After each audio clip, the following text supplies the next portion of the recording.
Hello दोस्तों, कैसे हैं आप सभी।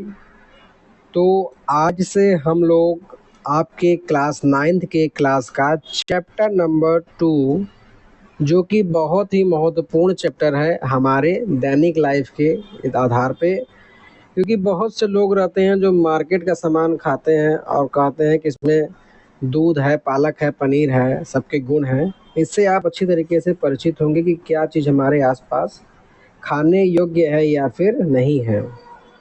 तो चलिए देखते हैं। तो जैसा कि चैप्टर का नाम ही दिया है, क्या हमारे आसपास के पदार्थ शुद्ध हैं? Is matter around us pure? मतलब कि जो हमारे आसपास के जो भी सामान हैं, क्या उन्हें हम शुद्ध कर सकते हैं? यही इसके बारे में दिया है।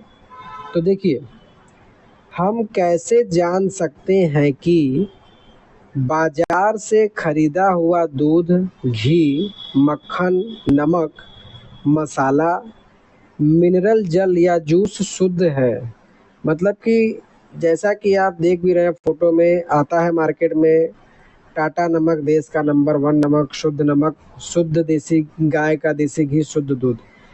तो ये तो उस पर लिख दिया। अब भाई, इतना करप्शन के ज़माने में कौन सच बोल रहा है, कौन जानता है।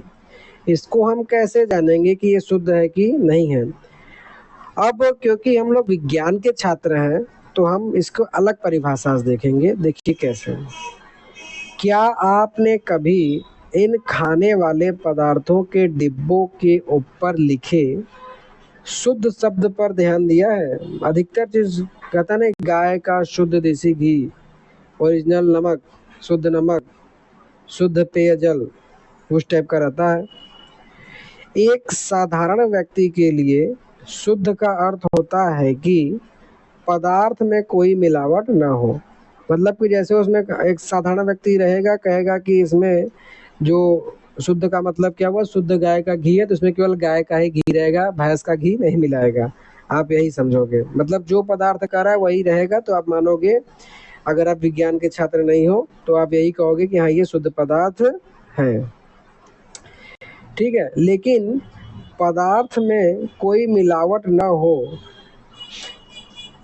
लेकिन वैज्ञानिकों के लिए ये सभी वस्तुएं विभिन्न पदार्थों का मिश्रण है। लेकिन साइंटिस्ट इसको विभिन्न पदार्थों का मिश्रण मानते हैं। देखिए वो कैसे। उदाहरण के लिए जैसे हम दूध का हम ले नाम, तो दूध में वसा होता है, प्रोटीन होता है और जल आदि का मिश्रण होता है। मतलब कि दूध हमारा 3 चीज़ों से मिलकर बना होता है। वो लिक्विड फॉर्म में रहता है जल की तरह, उसमें वसा रहता है और प्रोटीन रहता है। तो जब एक वैज्ञानिक किसी पदार्थ को शुद्ध कहता है, तो इसका तात्पर्य है कि उस पदार्थ में मौजूद सभी कण समान रासायनिक प्रकृति के हैं। मतलब कि एक वैज्ञानिक किसी पदार्थ को शुद्ध तभी कहेगा कि उसमें सभी तत्व जो मौजूद हैं उन सभी का रासायनिक गुण समान हो। जैसे अगर इस दूध में केवल वसा ही होता, ये जल और प्रोटीन ना होता, तो इसको हम क्या कहते हैं कि जल शुद्ध पदार्थ है वैज्ञानिक दृष्टि से। केवल प्रोटीन होता, ये दोनों ना होता, तब भी हम कहते हैं कि दूध क्या है, एक शुद्ध पदार्थ है। मतलब समझे कि केवल सिंगल उस पे जो है आर्टिकल्स रहने चाहिए और कोई ना रहे। तो एक शुद्ध पदार्थ एक ही प्रकार के कणों से मिलकर बना होता है। इस डिफिनीशन को ध्यान रखिएगा कि शुद्ध पदार्थ किससे मिलकर बना होता है। तो शुद्ध पदार्थ जो रहता है वह एक ही कणों से मिलकर बना होता है।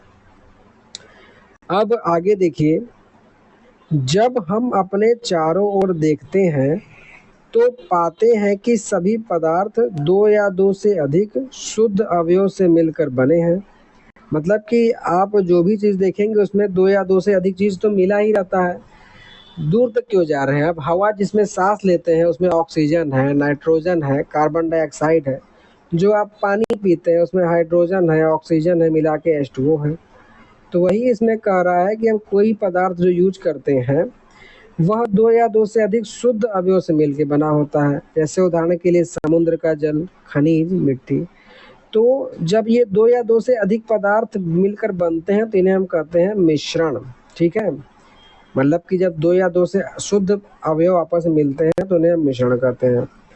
अब देखिए मिश्रण क्या है कि मिश्रण एक या एक से अधिक शुद्ध तत्वों या यौगिकों से मिलकर बना है।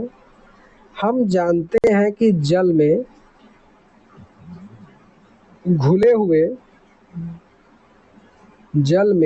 हुए सोडियम क्लोराइड को वाष्पीकरण या आसवन विधि द्वारा जल से पृथक किया जा सकता है। यहाँ सोडियम क्लोराइड का मतलब किसे किसे पता है, प्लीज कमेंट में बताइए। सोडियम क्लोराइड का मतलब हुआ नमक। मतलब जैसे जल में सोडियम क्लोराइड मतलब नमक जैसे अगर मिला हुआ है तो इसको आप कैसे अलग करेंगे जल से।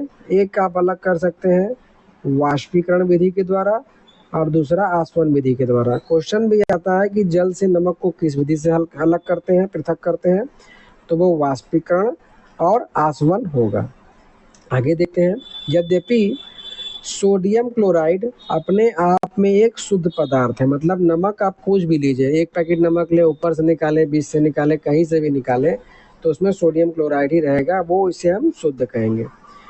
और इसे भौतिक विधि के द्वारा इसके रासायनिक अवयवों को पृथक नहीं किया जा सकता। मतलब जैसा मैंने आपको बताया ना कि नमक आप चाहे ऊपर नीचे कहीं से निकाले, नमक को अगर जला भी देंगे, नमक को अगर गला भी देंगे तो उसमें हम सोडियम क्लोराइड ही पाएंगे। उसको हम किसी भौतिक विधि से मतलब काट के, छाट के, वो गिरा के, उठा के उसके गुण को अलग नहीं कर सकते शुद्ध पदार्थ के।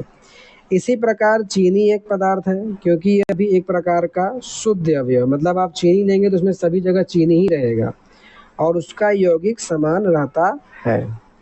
तो देखिए इससे क्या निष्कर्ष निकला कि पेय पदार्थ और मिट्टी में एक समान कण नहीं होते हैं।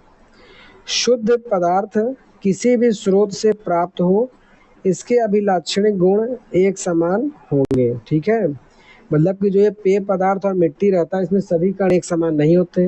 मिट्टी में बहुत से लवण आपके मिले होते हैं। उसी तरीके से पेय पदार्थ में आपके बहुत से मिनरल्स, जिंक, आरओ का आपने प्रचार देखा ही होगा जो हेमामालिनी करती है, तो उससे आप परिचित ही हैं। तो इस प्रकार हम कह सकते हैं कि मिश्रण में एक से अधिक शुद्ध पदार्थ होते हैं। मतलब कि जो पदार्थ उसमें मिला रहेगा, जैसे हाइड्रोजन और ऑक्सीजन अगर जल में मिला है तो हाइड्रोजन के अंदर और कुछ नहीं रहेगा, हाइड्रोजन ही रहेगा। तो दोस्तों हम लोगों ने यहाँ तक देखा। नेक्स्ट वीडियो लेक्चर में हम लोग देखेंगे पदार्थ के मिश्रण। तो आज का आपको वीडियो में अगर कोई भी दिक्कत है तो आप दिए गए नंबर पे कभी भी पूछ सकते हैं। उसके साथ आप कमेंट के माध्यम से भी पूछ सकते हैं।